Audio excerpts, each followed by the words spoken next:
laughing when they were playing that soundbite. That's so funny. Pop reiterating to reporters yesterday, Kawhi has yet to be cleared by his group. I thought the Spurs were his group, Rach. Michael C. Ray reporting a league source saying the Spurs don't expect Leonard back at any point during the postseason, and that he has harbored that belief since the All-Star break. I mean, Scotty, I think to me this was less news that Kawhi's not coming back. I think we all kind of knew Kawhi's not coming back this season. He wasn't even at the game, though. What does that tell you?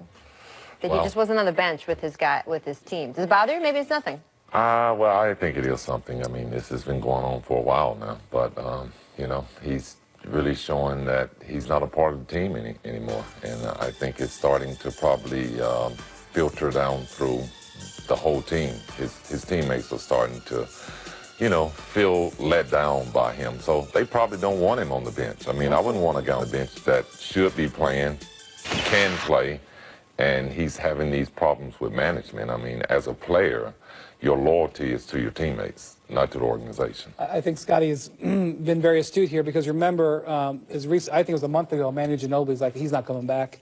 Yeah. And they had a team meeting with Kawhi, and shortly after the team meeting, Kawhi left and went back to New York.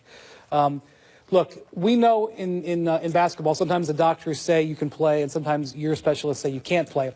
I would argue that, you know, what happened with Isaiah Thomas last year was a wake-up call to everybody in the league. So if Kawhi has a dispute between his doctors and the Spurs doctors, I get it. And I get that could be a reason why he's not playing. But his departure from the franchise, as you mentioned, in his departure from the locker room, is what the real story is here. And it's funny, as I've talked to executives around the league over the last month or two, it's been like, oh, he'll be back. Kawhi's going to stay. Is Kawhi going to stay? Now it's like, can we trade for Kawhi? Trade for Kawhi? Yeah. People asking that. I thought it was interesting. Tom Ziller of SB Nation noted this morning that the Spurs keep listing Kawhi as return from injury management. They're not saying in their official injury report he's hurt. Right. So they're making a statement, even in the injury report. They're not protecting him anymore. They're not protecting him at all, which is interesting. And look, I mean, we have to keep saying this. It could still happen that this summer they offer him a Supermax and he takes it. Like, that could be one of the outcomes here. But for a team and a player where you thought that was the only outcome starting this summer, there are now other multiple outcomes. And there's a lot of red flags, and we'll just have to see what happens. It's weird. Him not being there today. You know, I've never seen a superstar player not want to carry his team, you know. We could say about Boogie Cousins not sitting on the bench. A lot of times you want to be out there so bad, you don't want to sit on the bench, you know, because it's just killing you that you can't play. But in this situation, it's like he just has not shown any interest of wanting to be involved with his teammates. And I think that's wrong from a player's standpoint, to leave your teammates. And it's tough because we don't know all the specifics of his injury. You would think if there is a disagreement about what his injury is or if he could come back, and if he is maybe at odds with the team over that he might work harder to win the public relations battle, not even just with the fans or the media, but his own teammates on, hey, I'm still with you guys, right? And maybe they're trying to make me play, but I'm still with you. I don't know. It's just, it's not how I would expect all of this to go down. Not even seeing him on the court is befuddling to me. It's like, why is this guy not just shooting around or something and shoot around? You know what I'm saying? It's like he's lost the love for the game.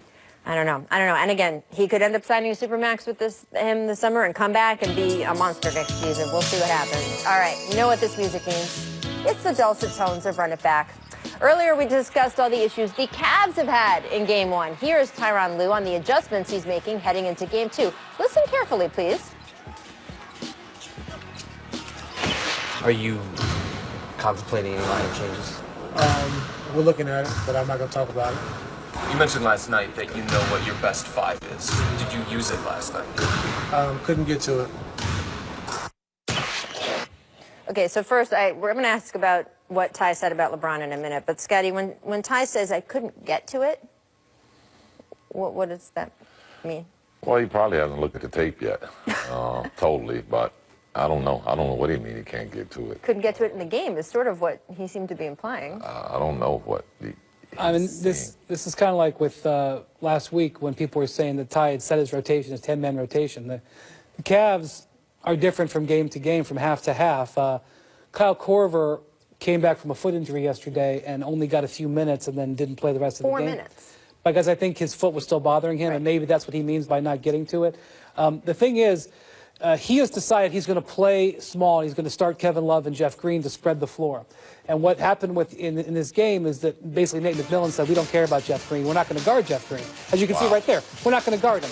So if you're not going to even guard the guy, and you're not going to be able to spread the floor, then I would say why you lose the advantage of of having a small lineup. So I would say maybe think about Larry Nance in for Jeff Green. Also, why not Tristan Thompson? Which would bring Tristan in as off the bench. And I also thought that Rodney Hood looked shaky in his first playoff game yesterday, whereas J.R. Smith looked much more under control. Maybe J.R. into the starting lineup, but he's supported Jeff Green all year long, so I wouldn't be surprised if he stuck with him. All right, I want to get real quick to this other thing that Ty Lue said this morning. He said LeBron, quote, has to be aggressive and set the tone early. Now, Brian, you mentioned your New York Times bestseller book earlier in the show. You also talk about how in Game 7 of the finals they won, Ty got in LeBron's face at halftime. Yeah, More of that? Yeah, I mean, I think what happens with LeBron is sometimes he comes out and feels out games in the playoffs especially. And he tried to go to Kevin Love early. He missed 3 shots. Then they went to Kyle Korver. He missed 3 shots, which, again, might have been a game plan thing. Without Kyrie Irving, LeBron doesn't have the same luxury of letting the game play a little bit. His preference is to feel the game out. I've seen this happen so many times. And where then after getting his teammates involved, then he'll come around. He may have to change his mindset. Basically what Ty is saying is, LeBron, we need you at full blast from the start. And I actually think he played LeBron too many minutes yesterday. LeBron played 44 minutes. I don't think he'll hold up in the fourth quarters of this series if you do that game after game after game. Well, he's going to have to play 48 for them to stay in the game, Brian. But if he has to play 48 for them to stay in the game, then why do they have the most expensive roster in the league? That means they would have failed. Well, I see the game like this.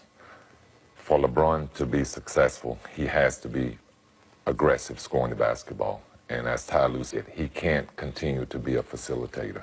He has to be the alpha guy that starts to score the basketball because, as Brian said, he don't have that luxury of Kyrie to give him the ball, sit back and watch him play, take a few dives, get a few layups easy. He don't have that luxury anymore. And those points are not going to be seen by the Cavs team unless he is able to pull it off. Nate McMillan is wagering that the role players can't do it. That's why he's packed the paint, and the role players shot the ball poorly yesterday. We'll see. A lot of pressure on Cleveland in Game 2. Coming up, is there any reason for Sixers fans to temper their expectation after blowing out the Heat in Game 1? Because pretty much Sixers fans have their team winning the finals at this point. They're not going to lose again. Maybe they're right. Before we go to break, though, I do want to take a little bit more serious note here. I want to take a moment to remember the former Sixers great, Hal Greer, who passed away Saturday at the age of 81. Hal was inducted into the Hall of Fame in 1982. In 96, he, along with our Scottie Pippen here, was named one of the 50 greatest NBA players of all time. He was a 10-time All-Star, the Sixers' all-time leader in points scored. He led Philly to an NBA title in the 1967 season. Now, the Sixers released a statement reading in part, quote, Greer will be forever remembered as a true gentleman who used the tremendous platform to uplift and inspire others. And boy, is that the truth. Rest in peace, Hal Greer.